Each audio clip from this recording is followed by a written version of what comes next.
بسم اللہ الرحمن الرحیم وما ارسلناک الا رحمۃ للعالمین صدق اللہ العظیم۔ انتہائی واجب الاحترام برادران اسلام، جیسا کہ آپ حضرات کے علم میں ہے، یہ ربیع الاول کا مہینہ ہے جس میں سرور کائنات حضرت محمد مصطفیٰ احمد مجتبیٰ صلی اللہ علیہ وسلم کی ولادت و سعادت ہوئی۔ در حقیقت ہمیں ربیع الاول ایک خاص پیغام دیتا ہے، اس پیغام کو سمجھنا ہوگا۔ آج ہم اس پیغام سے ہٹ کر خرافات میں پڑ گئے ہیں، جبکہ ربیع الاول کا ایک خاص پیغام ہے، اور وہ پیغام ہے سیرت النبی صلی اللہ علیہ وسلم اور شریعت محمدی پر عمل پیرا ہونا۔ آپ صلی اللہ علیہ وسلم ایک خاص مقصد اور مشن لے کر آئے ہیں، جس کو شریعت محمدی کے نام سے ہم تعبیر کر سکتے ہیں۔ تو ربیع الاول کا مہینہ بھی مجھے اور آپ کو یہ درس دیتا ہے، جو دین، جو شریعت سرور کائنات حضرت محمد مصطفیٰ صلی اللہ علیہ وسلم لے کر آئے، اس پر من وعن اس پر عمل کریں۔ اس میں کوئی کمی پیشی کرنے کی اجازت اختیار نہیں ہے کسی انسان کو، کیونکہ دین مکمل ہو چکا۔ الیوم اکملت لکم دینکم واتممت علیکم نعمتی ورضیت لکم الاسلام دینا۔ دین مکمل ہوا، اب دین وہی ہوگا جو میرے محبوب پیغمبر کا طریقہ ہوگا۔ اس میں احادیث کے ذریعے ہم تک جو باتیں پہنچی ہیں، قرآن کے ذریعے ہم تک جو باتیں پہنچی ہیں، یا اقوال صحابہ اور افعال صحابہ کے ذریعے ہم تک جو پہنچا ہے، وہی دین ہے۔ اس سے ہٹ کر ہم کچھ بھی کریں، جتنے بھی خرافات، رسم و رواج کو ہم دین کہیں، وہ دین نہیں ہو سکتا، وہ بدعت ہیں۔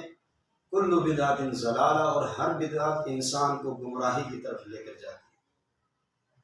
تو آپ صلی اللہ علیہ وسلم تو رحمت للعالمین بن کر آئے تھے۔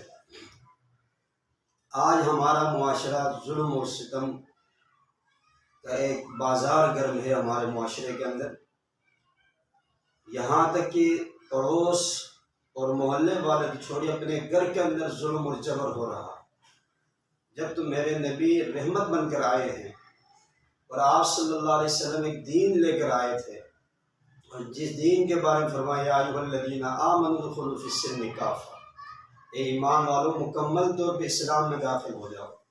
تو جس کو بھی نبی سے محبت ہوگی، عشق ہوگا، وہ نبی کے دین پر عمل کرے گا۔ اس کا کردار، اس کی سیرت، اس کے اقوال، اس کے افعال، تمام طرح کے معاملات میں وہ دین کو مقدم رکھے، شریعت کو مقدم رکھے، وہی عاشق رسول ہوگا، وہ محب رسول ہوگا، نبی سے محبت کرنے والا ہوگا۔ اگر دین کے قریب تک بھی نہیں بھٹکتا، سنت کے قریب، سنت کا ذرہ برابر بھی اس کے جسم میں نظر نہیں آتا ہے، وہ عاشق رسول نہیں ہو سکتا۔ اور اس کے اندر آپ نے دیکھا مختلف قسم کی چیزیں انسان کو، خاص طور مسلمانوں کے لیے انتہائی تکلیف دہ اور شرمندہ ہونے کی بات ہے۔ ہم گنبد خضرا کی تصاویر بناتے ہیں، کیک کے اوپر اس کے اوپر چاقو چلا رہے ہوتے ہیں، محمد کا نام لکھتے ہیں، اسی کو ہم چاقو چلا رہے ہوتے ہیں۔ اس وقت انسان کے ہاتھ نہیں کامتے مسلمان کے، کہ گنبد خضرا پر آپ چاقو چلا رہے ہوتے ہیں، اور نبی کا نام لکھ کر اوپر آپ چاقو چلا رہے ہوتے ہیں۔ مسلمان کو ڈوب مرنا چاہیے، اتنی بڑی بے ادبی ہو رہی ہے۔ یہ کیسا دین ہے؟ دین تو وہی ہے جو میرے محبوب پیغمبر لے کر آگے اور دے گئے، جو قرآن کی شکل میں، احادیث رسول کی شکل میں، تفاسیر کے ذریعے ہم تک پہنچا ہے، وہی دین ہے۔ اس سے ہٹ کے جو بھی ہم کام کرتے ہیں، وہ دین و شریعت نہیں ہو سکتا۔ اللہ رب العزت کی ذات سے دعا ہے کہ اللہ رب العزت ہمیں 100% آپ صلی اللہ علیہ وسلم کے آنے کا مقصد کو سمجھ کر اس پر زندگی گزارنے کی توفیق عطا فرمائے۔ وآخر دعوانا ان الحمد للہ رب العالمین۔